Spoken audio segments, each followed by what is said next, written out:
मकर संक्रांति का पर्व है। ये कोई मकर संक्रांति ऐसी नहीं पड़ गई, किसी देवता का घर जला था तब जाकर दूसरे घर में प्रवेश किया था, तब मकर संक्रांति हुई थी।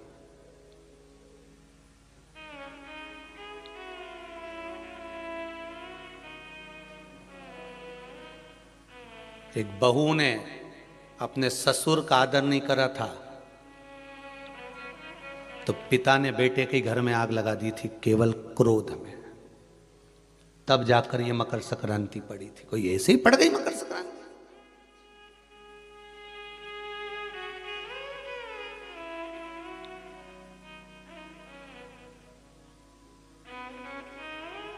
कह दिया आपने तो कि मकर संक्रांति का दान बड़ा प्रबल होता है, पर उस दान की महत्वता क्या है? हमारे शास्त्र क्या कर रहे हैं, हमारे पुराण क्या कर रहे हैं, हमारे वेद क्या कर रहे हैं? हम तो सुनते हुए आए भीष्म पितामह बाणों की सैया पर पड़े तो उत्तरायण सूर्य आने वाला था, इसलिए तब प्राण त्यागूंगा।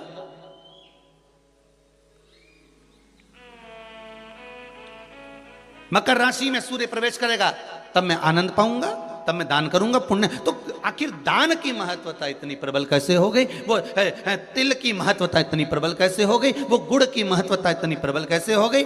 कहीं हमारे यहाँ एक भी मैसेज में ये नहीं लिखा हुआ आया होगा कि शक्कर तिल्ली का दान करो, गुड़ तिल्ली का दान करो।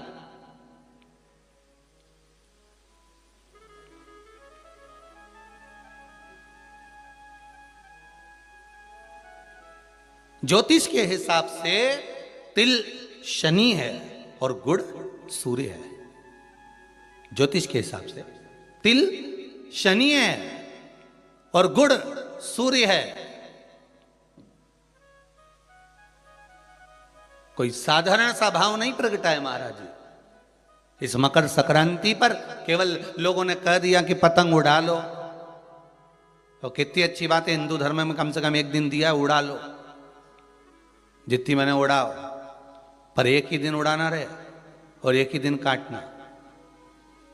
बाकी के दिनों में ना तो किसी के बारे में उड़ाना और ना किसी की काटना।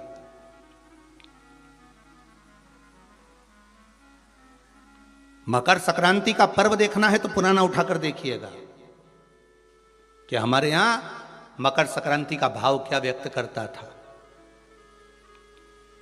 क्या कहता था।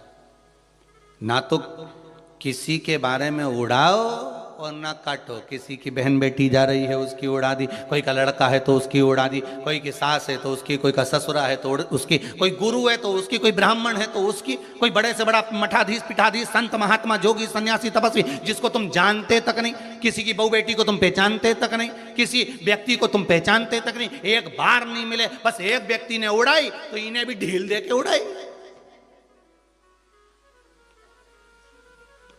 अब वो एक ने उड़ाई तो तुमने भी उड़ा दिया। अरे हमारे यहाँ तो हिंदू धर्म में एक दिन दिया है मकर संक्रांति का दिन कि खूब छत पर जा उड़ा ले जितनी उड़ाना है, पर किसी की गलत शब्द से मत उड़ाना, किसी के लिए आड़ा टेढ़ा मत बोलना, किसी के लिए ऐसा मत बोल जाना क्योंकि तुम उसको पहचानते ही नहीं हो, बस उसने उड़ाई तुम उसके साथ मिल गए।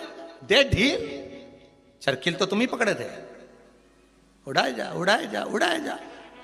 उन्हें उसकी बेटी के लिए कुछ कहा, 4 लोगों ने मिलकर और कह दिया, 5 लोगों ने मिलकर और कह दिया। किसी के बहू के लिए कहा, एक ने कहा, दूसरे ने फिर कह दिया, 4 ने मिलकर फिर कह दिया। किसी के बेटे के लिए कहा, किसी गुरु के लिए कहा, किसी ब्राह्मण के लिए कहा, किसी संत के लिए कहा, किसी साधु के लिए कहा। किसी ने एक संत पर उंगली उठाई, सबने उड़ाना चालू कर दिया। किसी ने एक गुरुजन पर उंगली उठाई, सबने उड़ाकर चालू कर दिया। हम उड़ा रहे, ना तो जानते ना पहचानते, ना देखा ना भाला, ना कभी उससे मिले ना जाने, बस उसने उड़ाई थी और तुमने जरखिल से ढील देकर उड़ाना चालू कर दिया।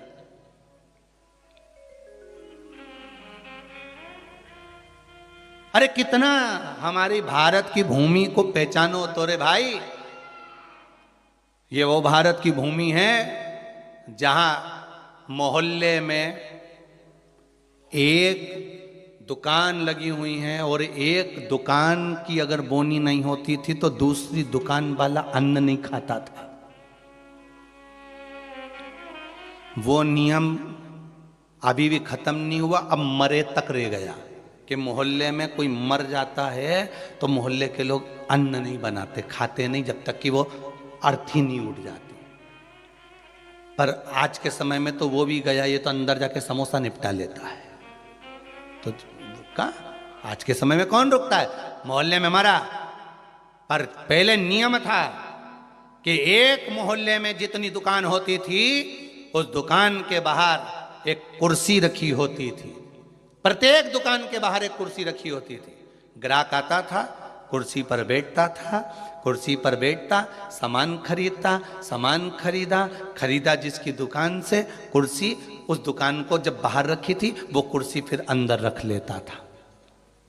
अब जिसकी दुकान में कुर्सी अंदर चली जाती थी, उस दुकान पर अगर कोई सामान खरीदने आता था तो जो दुकान का मालिक है वो कहता था भैया ये सामान मेरे पास में नहीं है, सामने वाली दुकान पर है, वहां चले जाओ। सामान इसके पास रहता था पर नहीं देता था, क्योंकि इसको मालूम है कि मेरी बोनी हो गई है पर सामने वाले की बोनी नहीं हुई है, इसलिए वो कहता था सामने वाली दुकान पे मिल जाएगा, मेरे यहाँ नहीं है। जब वो सामने वाली दुकान पर जाता था, कुर्सी पर बैठता था, सामने वाला उस कुर्सी को उठाकर अंदर रख लेता था। फिर कोई उसकी दुकान पर जाता था, भैया ये सामान है क्या? तो क्या हमारे पास नहीं मिलेगा, वो तीसरी दुकान पर मिलेगा, उसके यहाँ भेज देते थे कि वहां चले जा, वहां कुर्सी पर। क्यों? क्योंकि अगर हमारे लाइन में, हमारी पट्टी में, हमारे मोहल्ले में अगर किसी एक दुकानदार का अगर बोनी नहीं हुई, बिक्री नहीं हुई, तो फिर हमारा भोजन करना व्यर्थ है।